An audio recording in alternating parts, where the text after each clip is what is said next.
Okay, look, so I know that Rage wasn't the most raved about game of 2011. Its engine was too clever by half for the consoles of the day, and it fell into the trap of forgetting to bring more than one colour to the table, which was obviously brown, and the post-apocalyptic setting had just been done to death at that point. You had Fallout, you had Borderlands, and then you had Rage, which just didn't really add anything on top of that. But, having played Rage 2 at Gamescom, I'm actually really quite looking forward to this game now. Of course, things have changed an awful lot since the early days of Bethesda owning id Software. The developer has been able to go back to its roots with Doom, the Wolfenstein series is singing with Machine Games at the helm, and now they've brought in the purveyors of all manner of bombastic open-world action at Avalanche Studios to help co-develop Rage 2. And to be fair, why would you go to anyone else when you want to turn your overly brown FPS into something much more vibrant and over the top? So yes, it's this. Perhaps the biggest contribution to this shift in tone is the injection of colour and variety to the environment. You're not solely trapped in a Mad Max-esque wasteland anymore, but can venture off to murky, swampy wetlands, which were shown to us but not available for us to try out.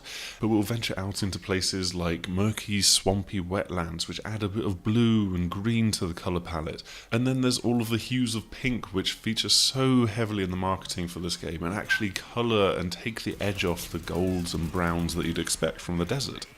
Playing through a slice of the game at Gamescom, the first thing to understand was that this was basically just a tiny taster of the larger game.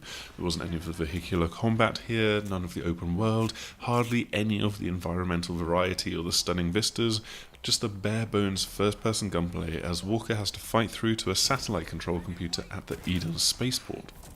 Of course, this just being a snippet doesn't make it any less fun though. It's fast, it's furious, it's got a little more of Doom's modern day pace to it, but some of the flexibility and thought that goes into an encounter that you have in Wolfenstein is built on the foundations of some great feeling weapons, like a nice, really impactful feeling shotgun and a good all-round assault rifle.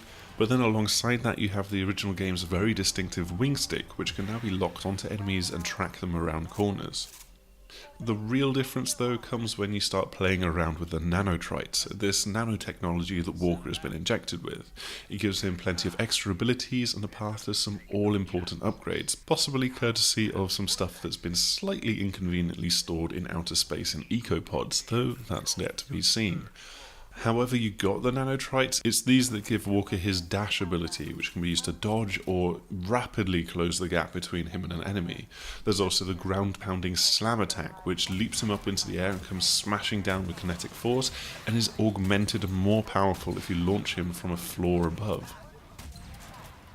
Which is augmented and more powerful if you actually jump from a floor above. While Shatter then, weirdly enough, doesn't break things but force pushes things away from you that you don't like the look of.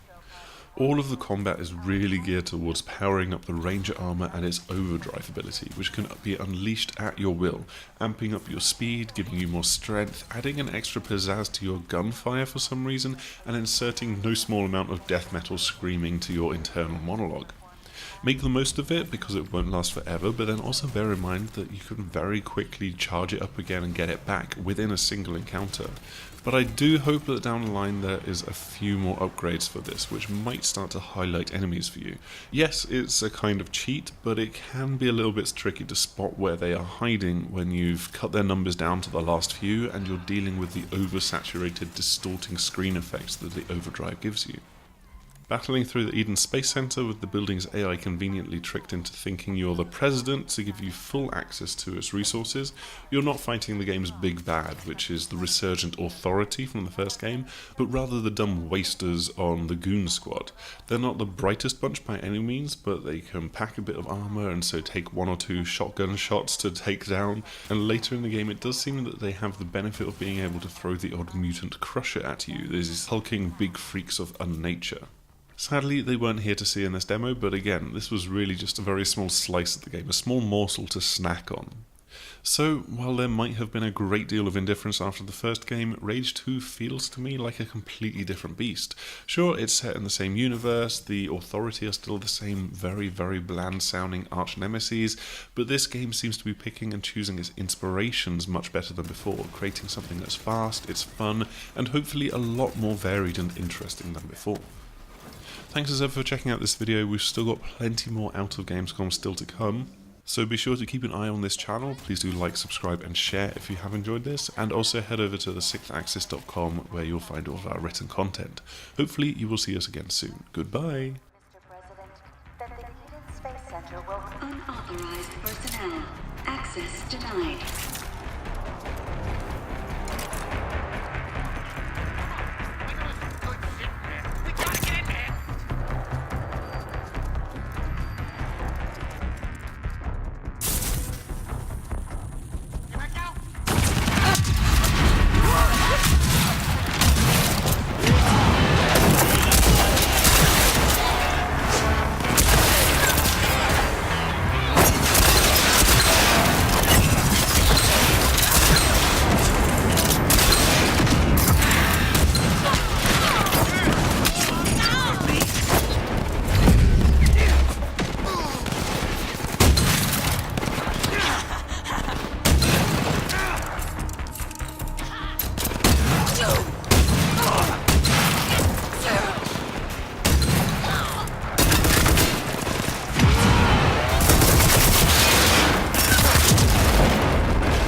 Threat has been nullified. Made it, Doc. Mr. President, welcome to Eden EcoPod Mission Control. Look for the central computer.